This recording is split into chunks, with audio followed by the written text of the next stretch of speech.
फरायसाफोरजों सावरायनाय बे हाबाफारिखौ सामलायबाय थानाय मानगोनां नांदरबिल गामि आफादनि मानगोनां गाहाय नेहाथारि बिथां लोगोसे नांदरबिल गामि आफादनिनो मानगोनां आफादगिरि बिथां बे फरायसालिनि आंगोनिनो आंनि फोरोंगुरु सार बिथांमोन नांदरबिल गामि आफादनि गावबुरा सार बिथां बे गामिनिनो सानसुमै मेलेमजिबि आंनि बिफानि समान बैसोनि मानिजाथाव बिथांमोन बे गामिनि रायजो राजा नोंथांमोन फरायसुला फरायसुलि फंबाय बिनानावमोन गासैनिसिमबो आंनि गोसो गोरबोनि अननाय सिबिनाय आरो खुलुमनायखौ नोंथांमोन साफ्रोमनिसिमबो जासिहरबाय उन्दैफोरनिसिम आंनि अननाय मोजां मोननायखौ आङो जासिहरबाय गेदेरफोरनिसिम आंनि खुलुमनायखौ आं जासिहरबाय दा बे समाव बेबायदि लेक्सार होनांगोन होननानै आं सानाखैमोन आरो आं बिराद आनरेडि गुबुन बिराद मोनसे स्ट्रागलजों दङ खर'आ ब्रेना बारा खामानि होआ मोनदों मोनसे रेसपेक्टिभ अर्गेनाइजेसनाव थाफानानै खामानि मावो अब्लाबो इनएक्टिभ जानानै दं दा बे समाव फरायनायखौ लानानै जि मोनसे सावरायनायनि खाबु दिनै मोनसे सनानि खाबु होननानै आं गावखौनो साननानै लादों आरो आं गावखौनो मोनसे गौरब फिल खालामदों दिनै इसिबां गिदिर बे गामिनि खमैबो 30 बोसोर रायजो जाबोनाय बे हादान एरियायाव गोबां दैदेनगिरि बिथांमोना दंफैयो बेनि गेजेराव आं मोनसे बयखौ मुहि होनो हानाय बाथ्रा बुंनो हागोन आं सानाखै अब्लाबो जिखिनि मोनबोनाय एक्सपिरियेन्स आरो फरायनायनि सायाव जि बुंनाय बेयाव आङो फंनैसो बुंनो सिगांबाय बारा गोबाव सम लानाय नङा अब्लाबो दा बे समाव बे फरायसालियावनो आंबो सासे मोनसे समनि फरायसामोन जाय फरायसालियाव फरायनानै गोबाङा गोबां जालांबाय नाथाय बेनि गेजेराव दिनै आंखौसो मोनबाय होननाय बिदि बाथ्राया बिदि जाफैबाय दा बे समाव आंखौ बाथ्रा बुंनो खाबु होनायनि थाखाय बे गामि आफादनिसिम आं रोजा रोजा साबायखर बावहरबाय फरायसुला फरायसुलि फंबाय बिनानावमोननि सिगाङाव बाथ्रा बुंनाय बेयाव खोब सम्भब आंनि बाथ्रा बुंनायखौ फंबाय बिनानावमोना बेसेबां ब्रेनाव सोनानै लानो हागोन बेखौ साननानै एसे नायब्लानो मोनगोन दा मोनसे बाथ्राया सैथो दिनै बे मेलनि गेजेरजों गार्जेन बिथांमोना बा बिमा बिफाफोरा माबा नङा माबा सोलोंनानै लानानै थांगोन आं बेखौ मिजिंथियो मानोना बेबायदि सावरायनायनि जि खाबु बेयो गामियाव खोब खम जायो बेदर जानाय जौ लोंनायनि जि बारहावा बेयो साबसिन जायो दिनै बेबायदि सावरायनायनि जि बारहावा बेयो खमायलांनायनि जाहोना बयबो डिजिटेलाइज जाबाय बयनाबो समा थोला दा बेखायनो गार्जेन बिथांमोनखौ आं खावलायनोसो लुबैयो बिमा बिफानि सम्पतिया फैबाय थानाय बै फंबाय बिनानावमोनासो दिनै आंनि जाफुंसारनायनि लामायाव क्रेडिटआ आंनि बिमानाव थाङो जेब्लाबो मानोना बेसेबा दुखु जारलानि गेजेरजों बिमाया दिनै आंखौ बेबायदि फरजासिम लानानै फैबाय आरो गाबोन समनिया I am going to be an advocate गाबोन समनिया आङो सासे उकिल जाहैनोसै बिनि क्रेडिटआ आंनि आइनाव दङ गिबियावनो दा बेखायनो गथ'खौ जत्न लानांगौआ बिमा बिफानि थाबाय दायथ'आ बिमा बिफानि थाबाय दा बोरै फरायनांगौ बोरै जथ्न लानांगौ बिनि जे लामा बे लामाखौ जोंनि फोरोंगिरि बिथांमोना जेब्लाबो होबाय थायो मानोना फरायसालिया मोनसे टेम्पल बायदिनो मन्दिर बायदिनो जायाव फैनानै माने गोदान गोदान आयदा गोदान गोदान मा होनो एक्सपिरियेन्सखौ मोननो हायो दा बेखायनो जे बिमा बिफा गार्जेन बिथांमोना अमा मासेखौ सानसेयाव खनथाम आदार होयो बे आदार होनायाव फुंनि बेलासिनि आरो मोनानि खनथाम आदार होयोनो नाथाय जोंनि गथ'फोरखौ खनथाम जोथोन लायानो बर'नि गार्जेनफोरा अमा मासेखौ खनथाम आदार होनाय बायदि गावनि फिसाखौ फुङाव खनसे बेलासियाव खनसे मोनायाव खनसे बेबायदि जत्न लायोबा जोंनि गथ'फोरा साक्सेस जायैनि माना गैया आरो गोबां स्कलार्सफोरा गोबां अफिसारफोरा गोबां माने APC मा होनो IAS पास जानाय मानसिफ्रा बेखौनो बुङो साक्सेस जानायनि लामाया जेबो गैयानो साक्सेस माने देरहासार जानायनि लामाया जेबो गैयानो बिनि लामाया खालि मोनसेल' दंनो हार्ड वार्क खालामनायल' खस्थ' खालामनायल' बिनि अनगा जेबो गैया गाबोन नोङो सासे मास्टार जागोन मास्टार जानो थाखाय नोङो DLED नांगौनो BEd नांगौनो टेट पास जानांगौनो पार्सेन्टआ 55 जानांगौनो मारै मोनगोन आरो जोंनि फरायसालिफोरा नैबे गभर्नमेन्ट स्कुलफ्रा थैलांनायनि लामायाव दङ दा बेखायनो जोंनि फंबाय बिनानावमोना गाबोन सासे IAS अफिसार जाहैनांगोन गाबोन सासे डक्टर इन्जिनियार जाहैनांगोन जोंनियाव गोबां खम माखासे प्रब्लेम दं गोदो माने बेसेबांबा समस्या हादाननि प्रब्लेम माखासे फरायनायनि जि बारहावा इनभाइरनमेन्ट बे मोजां नङामोन अब्लाबो दानिया डिजिटेलाइज जानाय लोगो लोगो मानसिफ्रा सोलायनो हमबाय बे डिजिटेलाइजजों जों सोलोंफानो रोंनांगोन सोलोंफानाया मारै सोलोंफागोन जों लेखा रोंनाय जानांगोन शिक्षित जानांगोन बेनिखायनो बुंदों मा होनो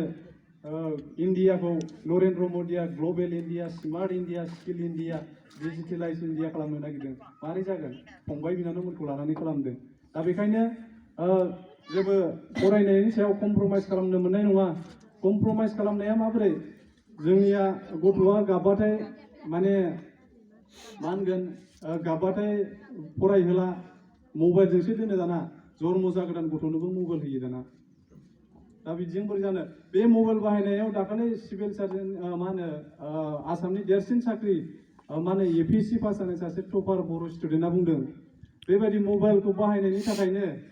गथ' मा होनो आजिखालिथ' गथ' जागोदान गथ'नो मा खालामो मबाइला दामबाय बिसिनायाव होबाय ओमफ्राय गावहा खामानि मावहैबाय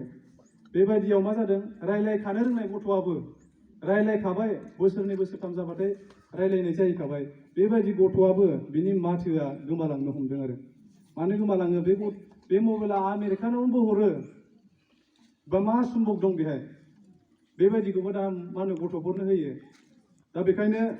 आंहा दाखालि बिदिनो जादों जेब्ला जोंनाबो बिबाजैया मबाइलखौ दामनानै माबायाव दोनबाय गथ'नो दामनानै दोनो आरो बेबायदिजों माने गथ'नि ब्रेना मा होनो टाच जायो माने बाहाय मा जायो गथ'नि ब्रेना एसे बिसिनाव माने साननो हानाय जेबो माबा केपासिटिनि माबा जाथ'वाखै बिसिनाव केपासिटि बिल्डिं जायखौ माबा होनो मा होनो बेखौ रानाय बैसोआ रानायजों लोगोसे बै ब्रेना खामानि होयो आरो दा बेयाव मा जायो जोंनि गथ'फोरनि मेन्टेलिटिया दानियाथ' मा जायो आजिखालि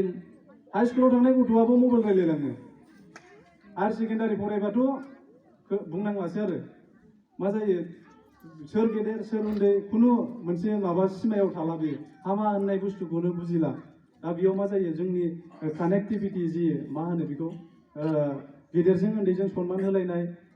बिमाखौ बिफाखौ माबोरै सनमान होनांगौ बे बुस्थुआ गोमालांनो हमदों दा बेखायनो फरायनाय समाव जाहाथे कमप्रमाइज खालामा आरो मोनसेल' लामा साक्सेस जानायनि लामाया मोनसेल' होननानै बुंखादों आं दहायनो माने खस्थ' खालामाबा नों जेबो मोना जाय गिदिर गिदिर अफिसफ्रा बुङो मा बुङो नों खै घन्टा फरायनानै नों IAS जाखो IPS जाखो बेबायदि बुंगोन मिडियाफ्रा सोंहैगोन नोंखौ गाबोन MBBS जाफैयोबा बिनि मोनसेल' लामाखौ बुंगोन टाइमानो गैयानो जेब्लानो टाइम मोनो अब्लानो फरायो 24 घन्टाबो लेखा फरायो अब्ला माबायदि फरायो जोंथ' 3 घन्टा फरायबाथाय बारासो जाबाय आरो दा बेखायनो बिमा बिफायाबो कमप्रमाइज खालामनाङा जोंनि मा होनो जि एरिया जोंनि जि जायगा जोंनि रायजो जानाय जि हादान एरिया बे बिराद गोग्लैसोनाय बे गोग्लैसोनाय एरियायाव संसार जानांगौआ बे डिजिटेलाइज जुगजों मा होनो गोरोबफानांगौआ बियो बिराद इजि नङा बिराद माने स्ट्रागल डिजिटेलाइज जानाय लोगो लोगो जोंनि बिमा बिफाया जेबो मिथिया बे मबाइलजों मा मावनो हायो बे ATM जों मा खालामजायो बे मा आधार कार्डजों मा खालामजायो बे बुस्थुखौ आपडेट जानो हाया आरो माखासे गभर्नमेन्टआ स्किम लायो बे स्किमखौ जोङो मिथिया जायनि थाखाय जोंनियाव मा होनो दाबो बेकवार्ड जानानै थायो दा बेफोरखौ बुजिजोबनो थाखाय जोंनो गासैबो बिथिंखौ मा होनो मिथिनो थाखाय लेखा फरायनांगौ गाबोन जोंनि बिदाफोरनि फिसाफोरा बेयाव मास्टार मावफैनांगोन IAS जानांगोन MBBS जानांगोन दा बिनि गुबै जि बिनि मथ'आ जोंनि साखाथियाव थानाय जोंनि फोरोंगिरि बिथांमोनानो दा आं बुंनायाव माखासे बिराद थालांनो हागौ मानोना आङो बिराद आनप्रिपेयारमोन बाथ्रा बुंनांगोन होननानै आङो सानाखैमोन अब्लाबो जिखिनि फंनैसो बुंनाय बाव आङो बारा सम लानाय नङा आंनि जि जार्नि बे जार्निखौ बुंनांगौ होननानै आं सानाखै अब्लाबो फंबाय बिनानावमोना सासे मानसि मोजां जाहैनांगोन होननानै बे हाबाफारियाव बाथ्रा बुंनो मोनफैनायाव आङो जोबोद गोजोननाय मोनदों दा फंबाय बिनानावमोन लेखाखौ मोजां फरायनांगोन लेखाखौ मोजां फरायनानै सासे मा होनो गिदिर अफिसार जाहैनांगोन गिदिर अफिसार जानोबा माबोरै जागोन लेखा फरायनांगोन सोरबा फुटबल गेलेग्राबा फुटबलबो गेलेनांगोन जाय जेराव टेलेन्ट आरो लेखाखौबो कमप्रमाइज खालामनो मोननाय नङा दा बेखायनो जोंनि जे फंबाय बिनानावमोन बाहाय खोब फरायसाफोरनि बिबांखौ एसे खम मोनदों अब्लाबो जिखिनि दङ फरायसाफोरनि एनरलमेन्टआबो खमायलांबाय हिसाबै आरो नैबे फरायसालिनि जि प्रब्लेम बे प्रब्लेमखौ एसे मिथिगौ हिसाबै आं बे स्कुलनि प्रब्लेमखौ एसे बुंनो लुबैदों गार्जेन बिथांमोन गाबोन समनिया नोंनि फिसा आंनि फिसाया बिराद गिदिर लेखा फरायहैबाय दाना साख्रिखौ बहा लानो स्कुला थैलांगासिनो दङ बेनि थाखाय फरायसालियाव गावनि फरायसाफोरखौ नैबे सरकारि स्कुलखौबो फोथांनानै लाखिनो थाखाय खामानि मावनांगोन दा नोंनि फिसा आंनि फिसा मेट्रिकआव फार्स्ट डिभिजन जाबाय HS आव फार्स्ट डिभिजन जाबाय BE फार्स्ट डिभिजन जाबाय MA MSc BA BCom pass खालामबाय बबाव साख्रि मोननो बेकार जेंनाया बिदियावनो बारायलांगोन बेखायनो जि जोंनि गामिनि रायजो राजा नोंथांमोन गाज्रि मोननो नाङा जेराव फोरोंबाय नाथाय नैबे फैबाय थानाय जेनेरेसनखौ नैबे गभर्नमेन्ट स्कुलाव फोरोंनो थाखाय नोंथांमोना खामानि मावनांगोन मानोना गार्जेन बिथांमोननि आखायावनो दं गाबोन फरायसा एनरलमेन्टआ खमायलांनाय लोगो लोगो सार बिथांमोना स्कुला थैबाबो बेथन मोनजाबाय थागोन नाथाय बे स्कुलाव फरायसालिया थैलांनाय लोगो लोगो 2 मास्टारनि पस्टआ गोमानानै दं सारमोना रिटायार जानाय लोगो लोगो गुबुन सासे आं जाफैनांगौमोन आंनि फंबाय सासेया जाफैनांगौमोन बेयाव मास्टार बे स्कुला थैनाय लोगो लोगो बेयाव गैला सोर मावफैगोन दा बेखायनो बे स्कुलखौ फोथांनानै लाखिनांगौआबो नोंथांमोन साफ्रोमनिबो दायथ' जोंनिबो दायथ' दङ दा माखासे रेसपेक्टिभ अर्गेनाइजेसनाव थानानै जों नैबेफोरबायदि प्रब्लेमखौ मोनबाय थायो आरो गोबां समाव जोंनाव न' डाउट जोंनाव थाखा फैसानि माने एसे माने थाखा फैसा गोनां मानसिफ्रा बारायबाय अब्लाबो जोङो नैबे बिमा रावखौबो फोथांनानै लाखिनांगोन हायैनि माना गैया सोरबाया बिराद बुंनो हागौ माने मोजां फरायसालि मोजां माबा होननानै गाज्रि मोननो नाङा बेहाय माने जाय बाथ्राया सैथो बे बाथ्राखौ आं नोंथांमोननि सिगाङाव फोरमायनो सानदों बे स्कुलाव फरायनानैनो आंबो दिनै सासे बे स्टेन्डआव आंबो दङ मानोना गोबां इंलिश मिडियामनि मा होनो फरायसाफोरजों जोंबो फेर फाथिनानै फैनाय बायदि जाबाय आरो दिनै बे स्टेन्डआव थाफैनो हाबाय only because of my hard work माने जोंनि मा होनो नाजानाय जोंनि मा होनो फरायनाया कमप्रमाइज खालामालासे फरायलांबाय थाबानो जों बे बुस्थुखौ मोननो हागोन। आरो बेयाव डिफारेन्स गैया। आसामनि राजथावनिया बबे होनबा बे एखे लेखायावनो फरायनो मोनगोन। गुवाहाटिया मा होनो आसामनि स्मार्ट सिटि, बेखौ गासिबो लेखायावनो फरायनो मोनगोन। बेखायनो नोंथांमोन साफ्रोमबो जाहाथे फरायसालि जे गभर्नमेन्ट स्कुल बेखौ फोथांनानै लाखिनायाव नोंथांमोना खामानि मावगोन। दा गुबुन मोनसे पार्टखै थांबाय, फरायसाफोरनि जे फरायनाय, बे फरायनायाव जोंनि गामि ओनसोलनिफ्राय जेरैबायदि बरायबाय, बे बरायनायाव दिनै बेनो थोजासे जानो मोननाय नङा। दिनै फार्स्ट डिभिजन थांबाय मेट्रिकआव, अबयसे आं बाहाय माने बरायजानाय सासे बेक्ति नङामोन। आंनि ग्रेजुवेसना 3 बोसोर सिगाङावनो जाहैखादों। रिसेन्टलिसो आंनि LLB मोनसे प्रफेसनेल कर्सआ जोबदों। बाहाय जायफोर बिथांमोना बरायजादों, बे बिथांमोना दिनै बेयावनो जोबनाय नङा, दासो जागायजेनदों। जागायनो माने गेजेरबो नांजेनाखै दाबो। मेट्रिक पास जानाय लोगो लोगो हायार सेकेन्डारि फरायगोन, हायार सेकेन्डारि फरायनानै माने डिग्री फरायगोन, डिग्री फरायनानैसो इउनिभार्सिटि गागोन, इउनिभार्सिटि गाखांनानै PhD खालामगोन, PhD 5 years फरायबावगोन। आरो बिनि उनाव प्रफेसर मोनोबा मोनगोन, मास्टार मोनोबा मोनगोन, बेबायदि जालांगोन। दा बेखायनो फरायनायखौ लानानै जे दिनै बरायजानाय फंबाय बिनानावमोन, आं बिथांमोनखौ थांखिनानैसो बुंनो लुबैदों। बिराद बरायजाबोबाय, जोंबो बरायजाबोबाय, लामा ससेयाव आन्दायहैनो नागिरो। बेबायदि आन्दायहैबा जानाय नङा। मानोना जोंनि गला, जोंनि थांखिया बेनो नङा। दासो जागायजेनदों, बिराद गोजान लामा हान्थिबावनांगौ दङ। लामा हान्थिनायाव बिराद हेब्रे देब्रे मोनो, आरो बेयाव मालाबा गोलैनो नागिरो नोङो। मारै गोलैयो? जोंनियाव अनेक जायो। मेट्रिकआव फार्स्ट डिभिजन थांबाय, माने मेट्रिकआव फार्स्ट डिभिजन थांनानै मा जाहैयो? फैलार जानायनि लामायावथ' बिराद दं, खायलें खुइलें, आरो सिदाबो बिराद दङ फैलार जानायनि लामाया। गाबोन जौ लोंगोन नोंबो, बेबो फैलारनि लामा। गाबोन सादा जागोन नोङो, बेबो फैलारनि लामा। गाबोन सोरबा गाज्रि लोगोजों मा होनो लोगो जागोन नोंबो, बेबो फैलारनि लामा। बेखायनो बे फैलार होननाय जिनिसखौ लानानै माब्लाबाबो आवगायनो नाङा। पजिटिभ माइन्ड आरो जेब्लाबो साक्सेसनि लामाखौ लानानै मा होनो थांगोन। आरो साक्सेस जानायनि लामाखौ आं दहायनो बुंखाबाय, फरायनायनि अनगा जेबो गुबुन लामा गैया। फरायनायखौ लानानै नोंथांमोना नारासा जानो मोननाय नङा। आरो बेहाय जायफोर उन्दै उन्दै फंबाय बिनानावमोननि गार्जेन दंफैयो, बेनो जागायनाय। नैबे LP स्कुलानो जागायनाय। बेहाय ABCD खौ मोजाङै फरायलाङाबा नोङो,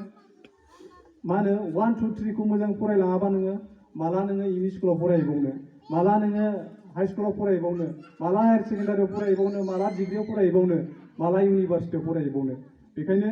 जागायनाया मोजांब्लासो जोबनाया मोजां होननाय बायदि, जागायनायखौ लानानै नोंथांमोना जेरैबायदि गावनि फिसाखौ जत्न लानांगौ, बे स्कुलाव फैनानै नोंथांमोना जोथोन लाफै। सारमोना मा फोरोंदों मा फोरोङाखै बिनि सायाव हिसाब लाफै। नोंथांमोना गभर्नमेन्ट स्कुलबाबो नोंथांमोना मा होनो बेयाव हिसाब लाफैनायनि मोन्थाया नोंथांमोनावबो दङ। दा बेनिखायनो सारमोनखौ लानानै नोंथांमोना रायलाय, सारमोना मा फोरोंदों मा फोरोङाखै बेखौ लानानै सावराय। जेरैबायदि जोङो गावनि मा होनो प्राइभेट स्कुलाव फोरोंनाय फरायसाफोरखौ थाङै जत्न लाहैयो, जोंनि गभर्नमेन्ट स्कुलाव फरायनाय फंबाय बिनानावमोनखौबो बिदि जत्न लाफै। मानोना बिथांमोना बुङाखै आं लेखा फराया होननानै, जोंनिया बारा जत्न लानो नागिरा। आरो आंबो बिनि सासे पार्टमोन नालाय, आंबो सासे माने बे स्कुलाव फरायलांनायमोन नालाय, माखासे प्रब्लेमफोरखौ जोङो मिथिगौ हिसाबै आं नोंथांमोनखौ बे स्कुलाव फरायहोदोंबाबो नोंथांमोना नारासा जानो मोननाय नङा। बे स्कुलाव फरायनानै रोङा होननायनि खोथा गैया। दिनै आं नोंथांमोननो खोथा होयो, नोंथांमोना जुदि गावनि फिसाखौ मोजाङै लामाजों लाङोबा गासैबो स्कुलावनो मोजां खालामनो हागोन। बेखायनो नोंथांमोना जाहाथे कमप्रमाइज खालामा। जोबनायाव आं बारा गोबाव बुंनो लुबैयाखै। फरायनायाव अनेक माने अपरचुनिटि थायो। फरायनाय अपरचुनिटि माने गोबां रोङोबा साख्रिया जोबा होननाय बायदि, आरो रोङाबा बेखारा जानानै थागोन। दा बेखायनो रोङिनि बाथ्राखौ लानानै खामानि मावनो नाङा, रोंनायखौ लानानैसो खामानि मावनांगौ। दा गोबां बुंनो लुबैयासै। नोंथांमोन साफ्रोमनिसिमबो दिनै बे हाबाफारियाव बाहागो लानानै नोंथांमोनजों सावरायनो खाबु होनायनि थाखाय बे गामि आफादनि आफादगिरि नेहाथारि गावबुरा फोरोंगिरि बिथांमोन, दिथागिरि नोंथांमोन, फरायसुला फरायसुलि बिथांमोननिसिम गोरबोनि साबायखरखौ बावनानै आंनि बुंनायखौ बेखिनियावनो फोजोबबाय।